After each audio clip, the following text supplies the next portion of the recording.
the Nine of Wands and the Seven of Cups. Okay, so I kind of jinxed it a little bit. Ace of Pentacles is good though.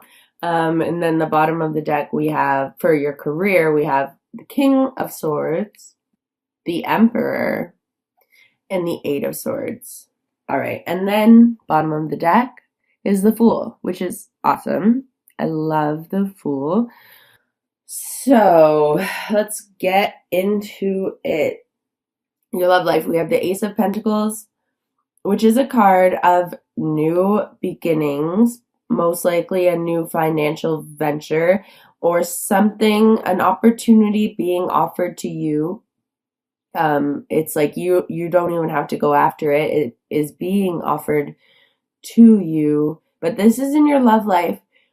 So if you really want to relate it to love, it could be the beginning of a very stable and secure relationship. Like, you guys won't need to be worrying about your money, your how you're gonna, like whoever potentially that you could be meeting will be have a pretty solid foundation, which is a great thing, a great way to begin a relationship. However, I just want to say, I don't know if this is the beginning of a new relationship.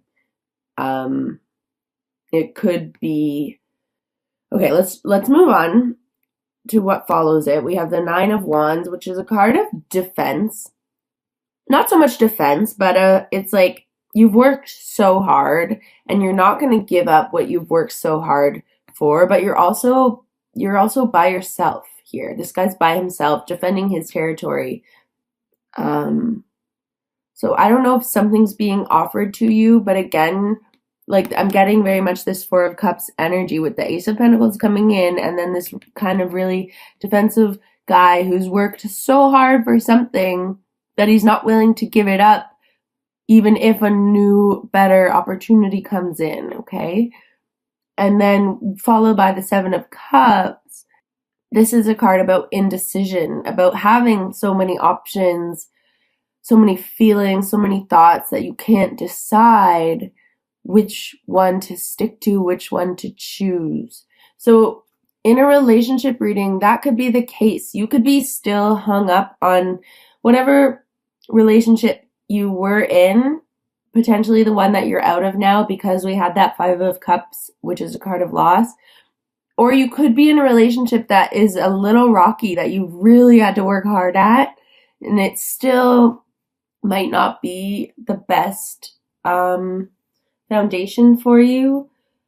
And something new could be coming in, but you're so stuck on making this old relationship work that you're almost missing this new opportunity, or you're getting really confused as in which direction to take, okay?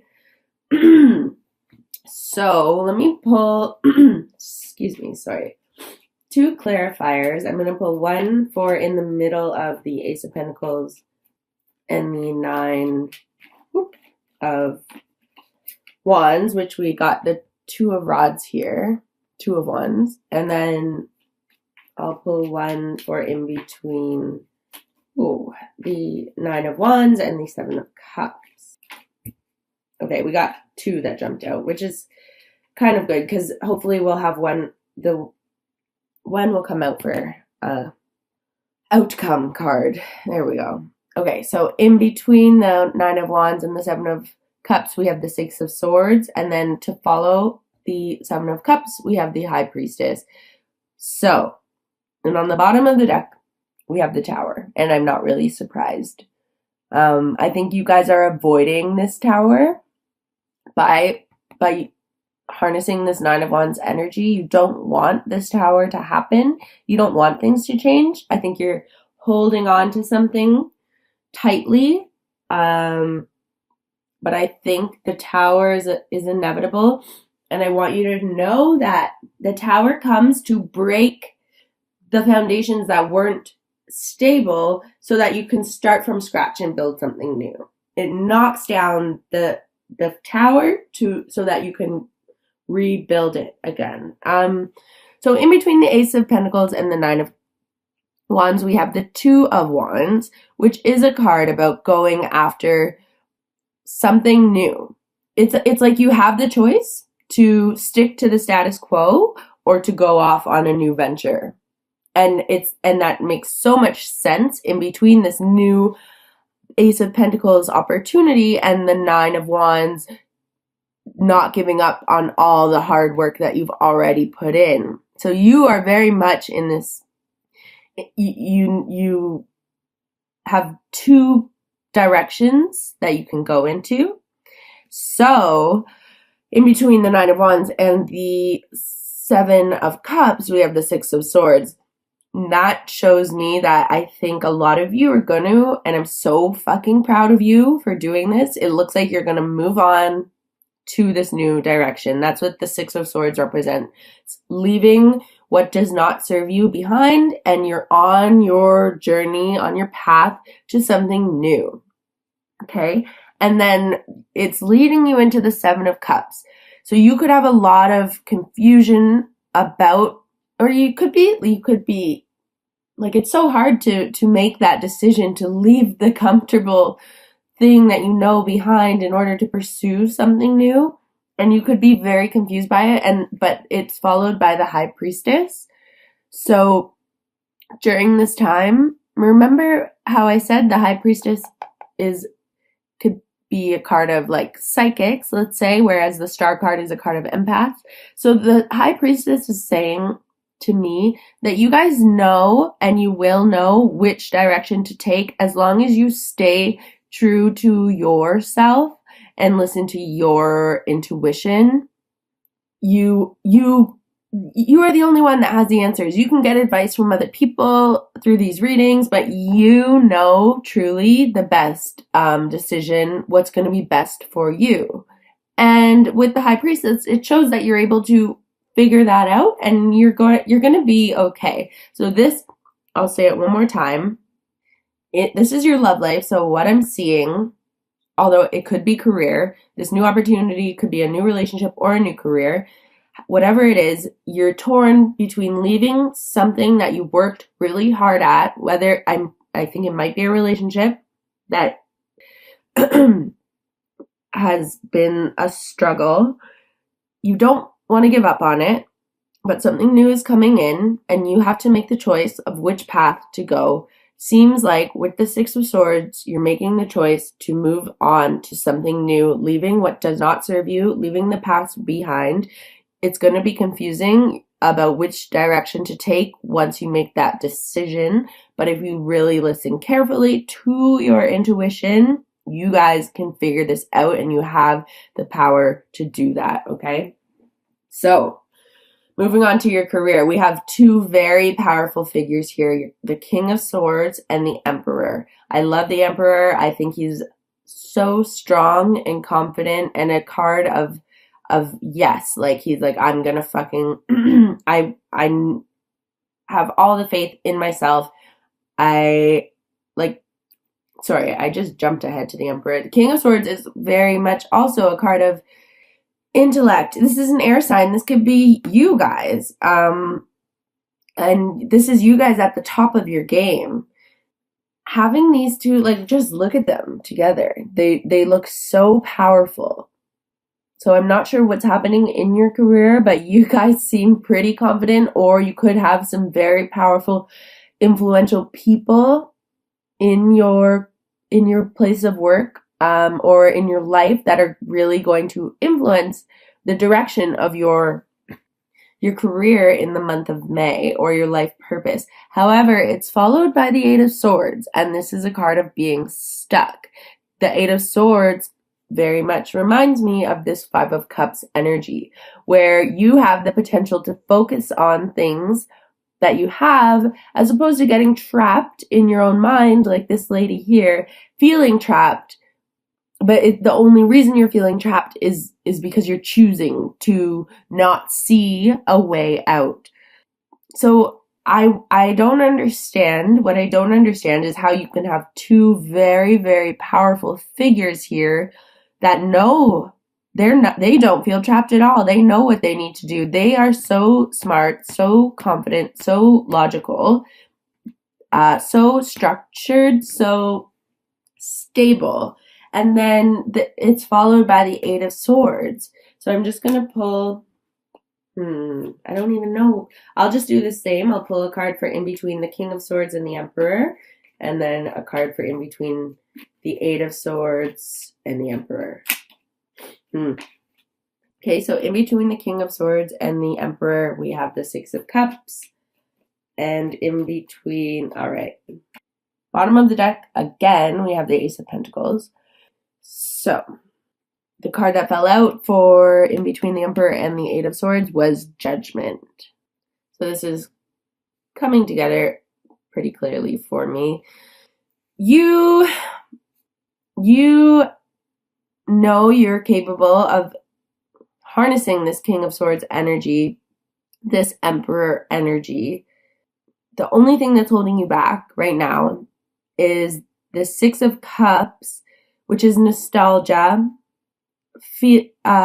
memories of the past, looking back on the past with rose-colored glasses, and it's almost like the grass was greener on the other side kind of deal, where you're like, fuck, you might miss what you used to have in this whole relationship ordeal that you are potentially, and I hope that you're leaving behind. And it's so sad to say, but you can be the strongest person ever, but love is so tricky, you know, like what is the Shakespeare's love is blind. Simple as that. Love is blind. So you could be the strongest fucking person ever in your career, in your life purpose, but you can still be affected by by your heart, by being confused about, fuck, did I make the right decision by leaving this person? Like, I was so happy back then. Meanwhile, you weren't as happy as you thought you were. Anyways, so I think that is what's holding you back and making you feel trapped. And we have Judgment, which I love, because Judgment is about, like, Judgment Day. You've made the decision to walk away from what does not serve you, and it's in such a monumental way that once you do that, what comes next is the world.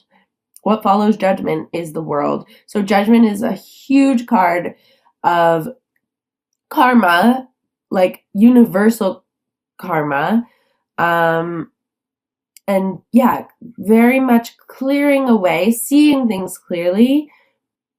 And so what I'm seeing is you may be feeling trapped, right? Because you're thinking of the past, of this love that you used to have that you, I think, have left behind. You know you're stronger than that, but I understand how it can really fuck with your head.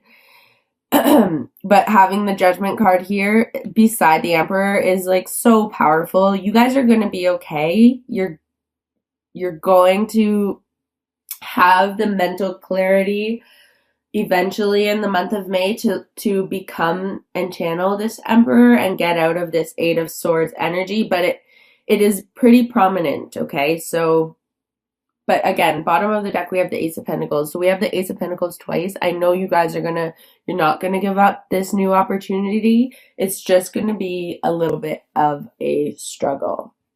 Interesting reading. Like, it's very clear to me what's going on. And I hope this resonates with some of you, with most of you. I'm going to pull one. No, I'm just going to pull, I'm going to pull a love card, but I'm going to pull a Wisdom of the Oracle card for the overall entire reading here. Because it seems to, love and career / life purpose seems to be tying together. I think whatever you're leaving behind in your love life has the potential to affect your career because it's fogging and confusing you. So the card that we got was Breathe in the reverse, so the protection message. I'll read it to you guys. Okay, so inertia, laziness, and apathy are signs not of slowing down, but of decay and lifelessness. Wake up and do something to shake this off. Go outside for some air. A walk in nature will remind you that all of life is ensouled and magical. Get some exercise, move out of your head and into your body, and breathe deeply. Each breath is precious. That's interesting. So I think that's just some advice for you. Like, this is going to be confusing. And it's so easy to get stuck in a slump of feeling like shit, of not being motivated when you're going through a heartbreak or a breakup, or when you're having to make these decisions. You can get so stuck inside your head, just like this Eight of Swords and the Seven of Cups energies that we have in this reading. So I think this card is just telling you to not try your best not to get stuck in that. Just go outside, go for a walk. Like, literally just, like, I used to be a smoker back in my day. And I think part of the reason that I like to smoke was to go outside and just have 10 minutes of fresh air, as stupid as that sounds, because you're filling your lungs with toxins. But that moment of being by yourself for 10 minutes in the outside, it's nice. Like, it's a nice feeling. And I sometimes like think maybe I should, if I'm working really hard at something, like, maybe I should just go outside for 10 minutes, breathe, like, just observe what's around me. So hopefully that helps you guys. Don't forget, like, we have this Fool card here, and we have the Ace of Pentacles twice, and we do have the Star card. So it's going to be a bit of a challenging month. It's going to be a lot of power of the mind, thinking. Like, you need to be in control of your mind, and your heart can't be in control of your mind. I know that's so hard to do, but with that comes a very new good opportunity with the Fool and the Ace of Pentacles twice, okay?